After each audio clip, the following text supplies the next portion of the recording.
If you look at me, you would think I'm smoking, right? Just look at me. It's many times happened to me. People who are smoking these things in Himalayas and other place, they always invite me because when they look at me, they think I must be a smoker.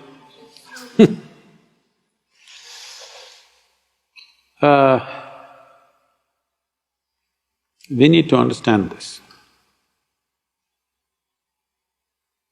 Whatever chemicals we put into the system, either in the form of this or that, whichever way, essentially it can only ignite something within us. It cannot by itself cause too much to us. Only those kind of things which will put you to sleep totally, like an anesthetic, they work in a different way.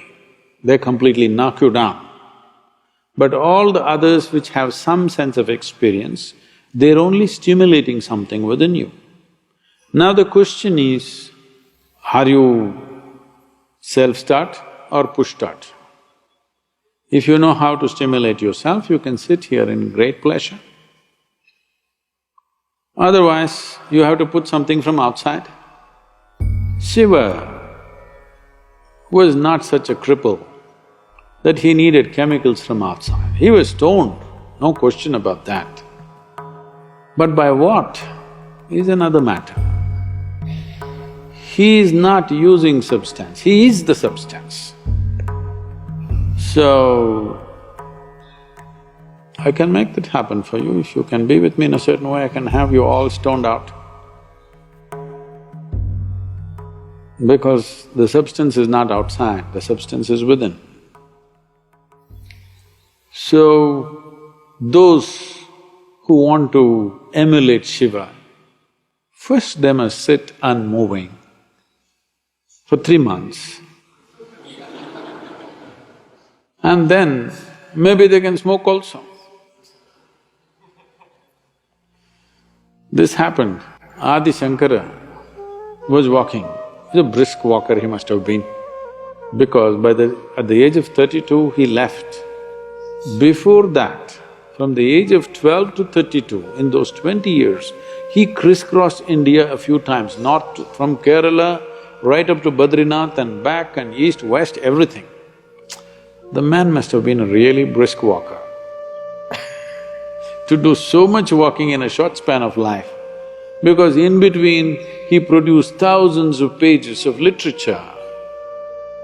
He must sit somewhere to write all this.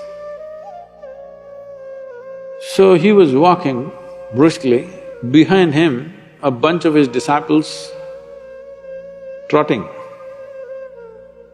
Then he saw outside a village, those days in India, even just about 25–30 years ago, these drink shops, the country drink, usually is arak or toddy, they were only outside the village, never it was brought into the village. Now it's in the village, next to your house, in front of your child's school, they're selling alcohol, that's different. Those days, always it's outside the town. So there a few people will gather and they're drinking. Shankara looked at them in their inebriated condition. They looked at him, he looked straight and upright. Drunkards always think they're having the best time, unfortunately.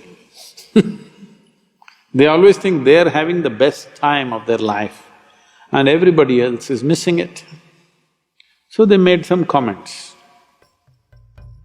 So without a word, Shankara walked into the shop. There was a pot full of arak. He just took it and drank it and kept it there and walked. So the disciples saw their guru drank up a whole pot full of arak. Then he started walking briskly. Behind him they're trotting, among themselves discussion. When our guru can drink, why can't we drink? They just needed an excuse. So, they were discussing this and he knows what's happening. So he came to the next village, they're walking through, there was a blacksmith working with some molten iron. He just went, picked up that thing and drank it and walked on.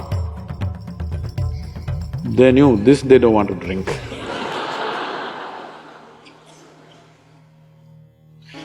So, even if Shiva smoked, I don't think he did. He was stoned for sure. Not with something as petty as some weed. For sure he's stoned, no question, always. Even if he did smoke, can you do everything else that he does, I'm asking? Qualification is, 3 months if you can sit unmoving, I will provide you the substance.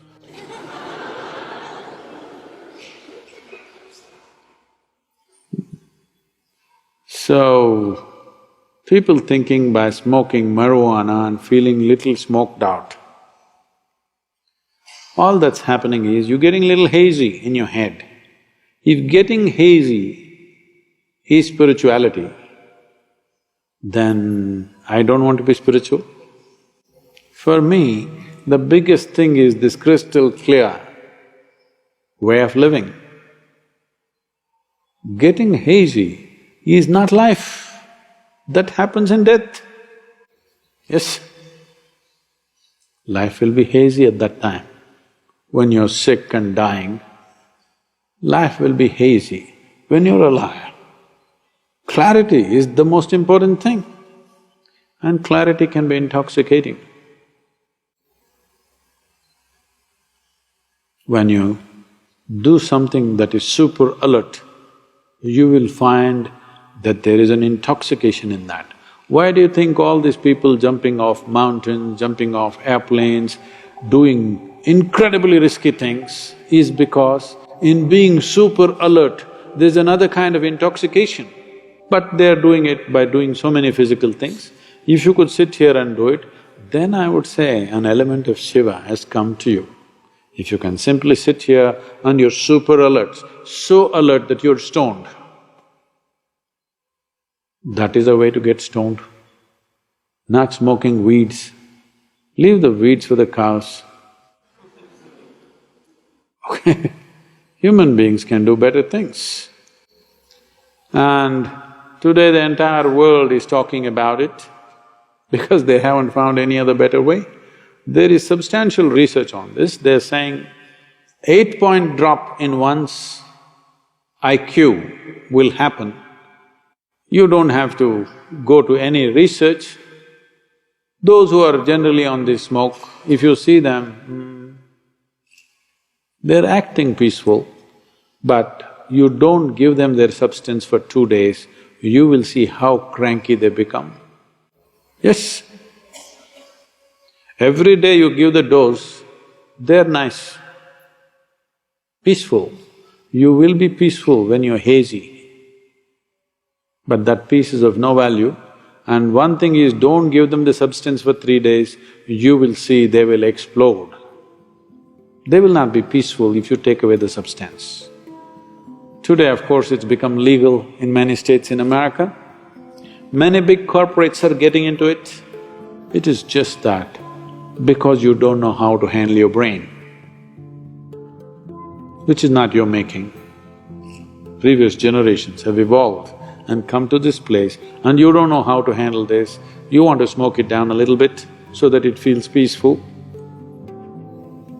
That's not the answer. If you take away the substance for some time, then you will see your peace will fly. There's nothing spiritual about any chemical. If you have not found any better use for your brain except freaking, marijuana will do good things. At least you don't bother anybody, you smoked out and you simply sit somewhere. If you found better use for your brains, that your brain can do something worthwhile, something creative, something useful, then that's not the way to go.